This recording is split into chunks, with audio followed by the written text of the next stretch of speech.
Hello, my fellow Ekko Enjoyers. Today, I've got an absolute banger for you guys. So let's just get right into it. My rune setup didn't change this game from my last video. So if you haven't watched it, of course, it's Electrocute, this kind of rune setup, Jack of all trades. And before I keep talking, let's just see what happens here.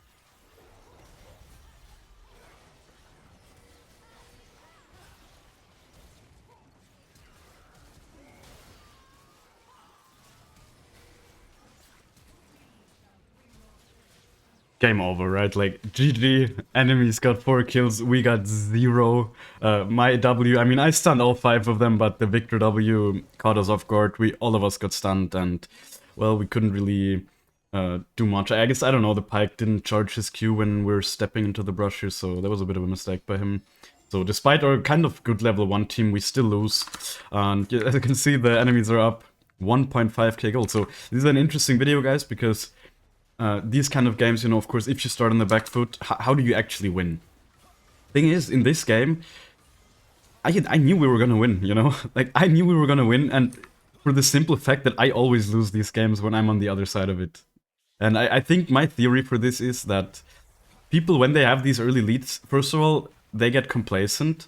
And then also, on the flip side, the team that has kind of lost, they just, you know, play without pressure, basically, because they play as if the game is already lost. So here, as you can see, small detail, I pinged these two camps, because in this game I didn't have the info because I didn't really leave any word, so I just pinged my team, you know, they might be here or here, and that's always something you should be doing. Of course, optimally, you are able to leave a word here early, and then you just know. You just have full info. This is not the game. If you've seen my other videos, I always place that word now, and it has really improved my jungling by a lot, because without it, you're basically playing blind. Like, you won't know exactly what the enemy jungle is up to until the second clear. And it's really important to know in the first clear already. So, Kindred actually didn't look to contest the ward because my team had prio here. I just go in here, leave a ward. This is gonna potentially be helpful, of course, for my mid laner. And just spot the Kindred later on. So yeah, just nothing happening early here, for me, at least before the first base. Here you can see Riven getting dove. They trade 1-for-1 and the Maokai moved here, so it's I would say that's a positive trade for us, for sure. And well, just back to jungling for now. Here I was actually kind of, I was kind of expecting the Kindred to invade, especially because the Maokai was here, but I don't know. I guess he went mid and they kind of lost the fight. So as you can see already, like, I actually did not have anything to do with it, but the game is already, like, tipped in our favor. And this is just something I already want you to take away from this video. It's that in solo queue, these gold leads, they don't matter, you know? Like, you might be watching LEC and shit, and you see the casters talking about, oh my god, they have a 1.5k gold lead at 20 minutes. This game is hardcore in their favor, but, like, in solo queue, it does not matter. Like, how you play matters 10 times more. And especially, of course, this early gold, I maybe I should have looked, but I don't think they were even able to spend it, you know? So it doesn't even matter at that point. If you're able to kill them before they base, then you're basically still on even footing. Here the Maokai covers for the Jinx, so we still don't get her. Like, as you can see in this game, trust me guys, trust me, I get going in this game, but like, it actually took me some time, you know, it took me some time, but I still was doing fine here because I did jungle efficiently, and yeah, as you can see, now I finally do start get going. Is for sure, this game, like, it was nice to play with this kind of team, you know. We have very good CC, we have a Galio, we have a Pike, we have a Riven. The Riven was pretty terrible, but it's okay. Like, the Galio also, in the end, you'll see, he was not, like, the biggest player, but I did get to a point here very soon where I could just play the game on my own, for the most part. Or, like, I had some good agency, let's say. Right now, of course, you can see my gold is, like, I have a lot of gold, 2.2k, I have no items basically, so here, like, I'm looking to punish this guy if he gets stunned, but as you can see, just leave, you know. At this point, you need to be aware of the fact that you're really weak if you have this much gold in your pocket and you have no items in your inventory. So just don't force any fights, despite if you're even, like my Galio didn't ping anything stupid here, but even if they ping, like just make the right decision, you know? And of course you need to also play around the objectives. So with this, like, don't say this as, like, don't take this as me contradicting myself, because I've been saying that, like, feats and whatever don't matter. Like, feats don't matter in the sense that if you lose them, it's not like it's game over, but objectives still matter. So you need to still play around objectives. Just, like, don't give up because you lose feats. It's very little difference. The boots are basically bad on most champs in the game, the upgraded boots, and the small amount of stats you get are not game changing at all. So yeah, here I think we saw the Kindred moving in here at some point, so just take the wave. I mean, take it anyways. Here at this point, it's a good amount of gold, but or actually, you probably didn't even see. But we knew that there were, like, the Maokai and everyone here, so no reason to contest, guys. Like, don't contest objectives you cannot contest, you know? Like, this is what made people lose. Like, you could see, actually, Ekko's win rate has been climbing the last couple of days again. Like, I think it's genuinely because people have realized you don't need to fight every single objective, you know, like an idiot. Just play the game how you would play it before, and if you get the feats, cool. If you don't, whatever, you know? Genuinely, that's how you need to play the game. Here I was kinda looking, but I also saw that the Kindred is full HP, she probably has ult, so yeah. I just go top, we get this guy. Kinda close for the ribbon, but it's okay. Victor TP's in, because I don't know why, honestly. Even if the Galio wasn't there, we'd probably just kill him. Actually, one thing I've noticed about my own gameplay... Oh, too far back. One thing I've noticed about my own gameplay is that in these situations where I'm coming from behind, I tend to place these W's too far back. Like, I should place them more on top of the enemies if they're already kind of fighting. You'll see there's another situation later on where the same thing happens, basically.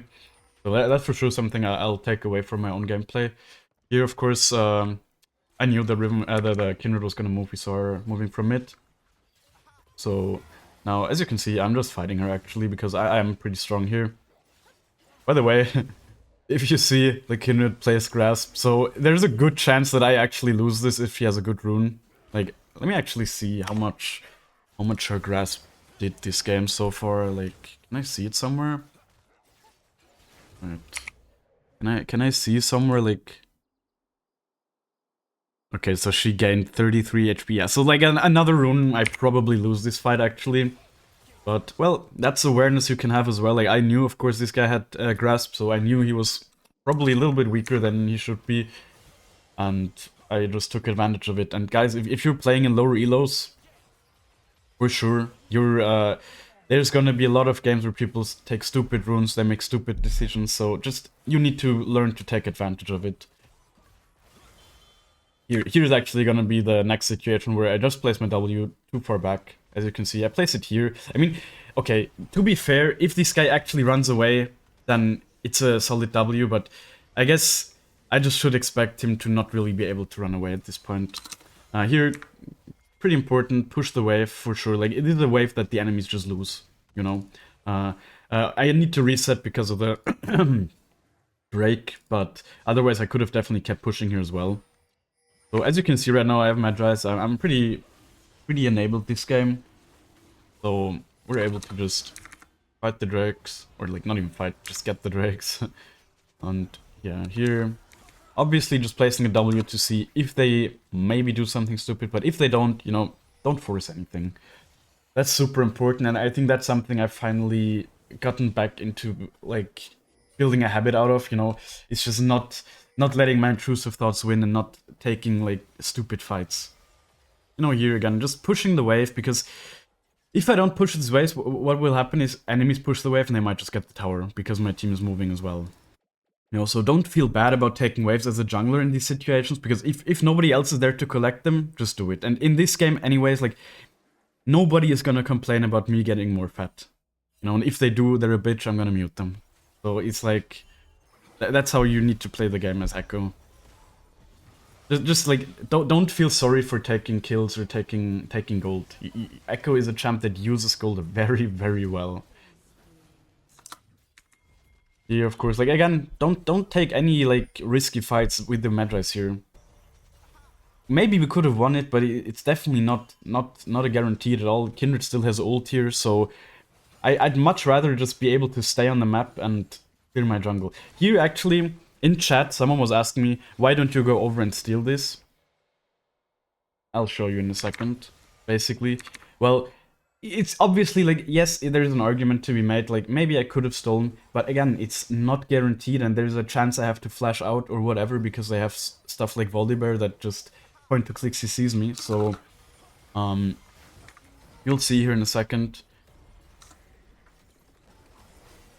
that if I had, like, flashed and ulted, the things that are gonna happen here in a second would not have been possible. So here, the game was kind of starting to tip into our favor, but now all of a sudden they are actually able to fight a little bit. Here I think I got my Storm Surge, yeah. This is still the build, guys, by the way. Like, Lichbane, Storm Surge, it feels good. Like, I don't know, I don't care what you guys are telling me when it comes to numbers and whatever, like, this build feels good. Electrocute feels good. The numbers, they don't look amazing, but like you can see it works. Like, it works well in the... I'm getting kills, I'm getting like good bursts. It's, I don't know. Good pick here, and this is important. Like, the fact that I had flash up here to follow up just made such a difference. It allowed me to get the Maokai kill, it allowed me to get the Victor kill, and that got us the mid tower in the end, you know. So it's hindsight, but I actually said this in-game already. I said, like, I'd rather keep my flash and ult for another opportunity than trying to steal the Herald, you know, and, like, possibly even die if I fuck something up. So I think that's a kind of risk-reward thing that, yeah, we did lose, like, 2 towers for it, so maybe it wasn't even worth, like, or maybe it was kind of equal at this point. But still, guys, like, I'd rather just make sure I keep my Magi stacks, because if I lose them, my agency in this game will go down a lot, you know. And as you can see, guys, like, I saw these guys fighting at top. I could have went there, but I could also just make sure I get the guaranteed gold here. And the more I've started to make these kind of decisions, the more I've started to win my games, honestly. Like, obviously here I see them fighting as well, and here I see much more of an opportunity to do something. Look, guys, look, damage. Damage is good. And obviously I'm fat as fuck here, but, you know, like, my damage feels very good on the Victor. I'm basically one-shotting him here. So, yeah, I don't know, I like this build. Give it a try. If you don't like it, don't give it a try. You can play Hail of Blades and stuff as well. It's all fine. Here, actually, small mechanic, but in this situation, it did matter 100%.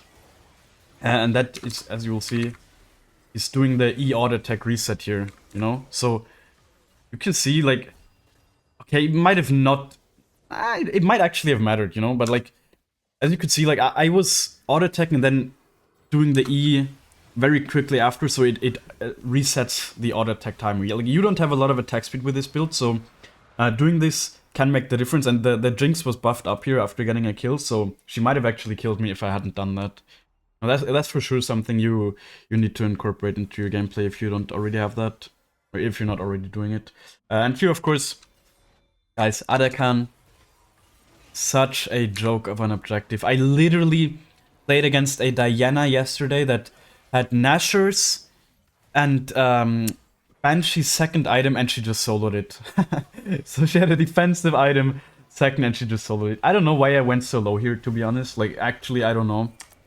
I feel like I might have tanked, like, the balls here, I guess, once, but I don't even know how this works.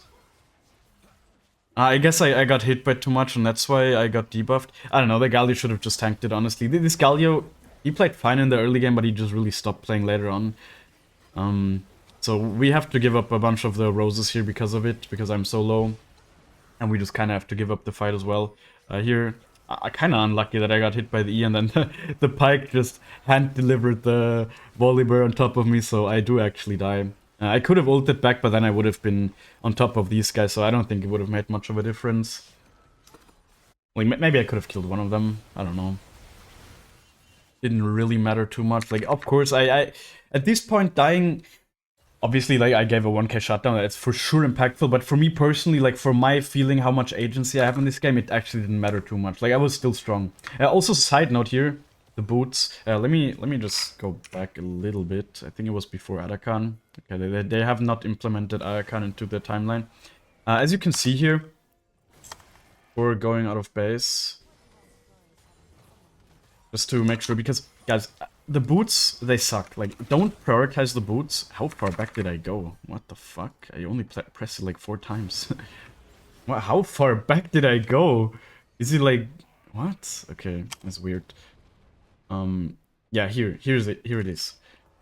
So, my gold is exactly, basically, needlessly large rod plus Spellslinger shoes. And the thing is, it's always better, especially before objectives, it's always better to leave base with as little gold as possible, you know? So, I could have, of course, sat on the gold for these boots, but it's not like they don't do anything, you know? The reason, like, the win rate is bad for them if you prioritize them, but these are definitely something you should take away. It's just like, spend your gold, guys. Like, spend your gold. Let's just look at the pike hand delivering the Volibear again. No, but like, spend your gold. It's always gonna be giving you a slight edge, having spent the gold than not having spent it, you know? Because there are, of course, stats to be gained from the shoes. They're just not good enough to make, like, to prioritize them, I guess. Yeah, we're just back on the map. I'm still strong, you know, like, me dying, yeah, whatever, like, actually didn't matter, as you can see here. Actually, very good flank here, and this is what you should be looking to do with Ekko, in general. Like, you don't want to fight the enemies and, like, let them see you, basically. You always want to come in from behind if you can. Like, how did me pressing the backwards twice put me back like so much? It should just be 15 seconds. Okay. Yeah, so let's just look at this again really quick. As you can see, my team, they're all moving up from moving in from up here, and I'm just like moving in from down here, so I get a very good flank. You know, if you look at this, like, realistically, their cameras are up here as well, you know? So this is another thing, like, they might just have very bad reaction times, me coming from down here, because they're 100% in their own games, they're 100% focused on being up here, so that alone is such a good reason to just play from behind, you know? See, like, they have such a hard time reacting to me. I mean, they do react to me, but, you know, it's just, they can't do much about it anyways at this point, because I have a lot of items. And then here, I do flash for the kill, mostly because at this point, he's dead for 40 seconds. It's for sure good to just take him off the map, make sure we can push a little bit better. Victor is a good wave clear champ as well. So, yeah, we get the tower. Just kind of looking if the Kindred does anything stupid, but she didn't, so yeah, just take the camp and leave. How much gold do I have here? Yeah, I'm 200 gold short of Rabadon, so at this point, like, the Kindred even kind of walked up to me despite her being 3 levels down, so I could have maybe fought her, but, like, why, you know? At this point, just get your Rabadons, get your big power spike. Could have bought a control word as well here. This is actually something I want to say as well. Like, I don't know if you guys maybe have watched LS at some point. Like, he was anti-control words. Or, like, yeah, he really said, like, control words are worthless and stuff. By the way, we have to give this objective because Galio decided he had to get caught. So, despite us being strong here, like, don't fight 4v5s. It's always gonna be a big disadvantage, you know? No, but back to the control word thing. Control words are good. Like, don't let these fucking this propaganda of saying that control words are useless, like, don't let it affect you. Guys, control words make the game so much easier. What he's talking about is, like, challenger games, you know? Pro play, where people, they have insanely good awareness. They know exactly, they see everyone moving into the river and whatever, they know exactly where it's worded. But, like, in your games, guys, control words, they will make the game so much easier. And also having words up for, like, let's say, wording over here is so important. Here you can see, like, this was definitely close, like, obviously, or, like, thankfully, I'm just better, so I just steal it. That was definitely, like, that definitely could have made the game difficult.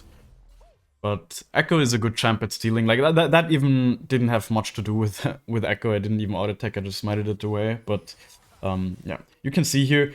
I'm just going top, hitting the wave, and we had an open inhib top, so also clearing that wave is quite important. And Ekko, of course, very good wave clear champ.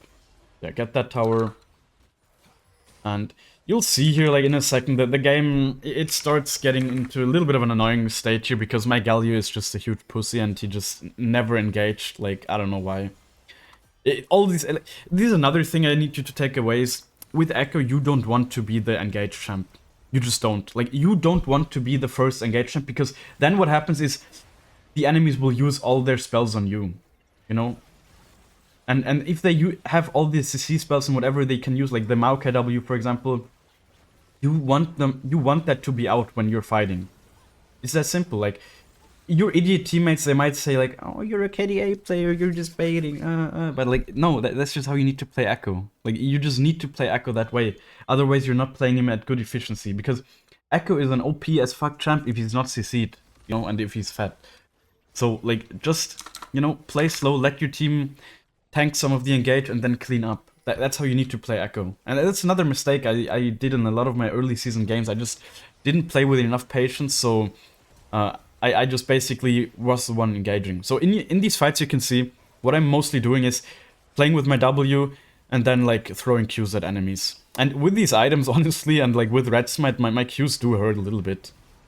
For sure, like, they do hurt a little bit, they poke the enemies down a little bit, but I really would have wished that just someone of my team would have sacrificed themselves and engaged, and we could have just ended, you know?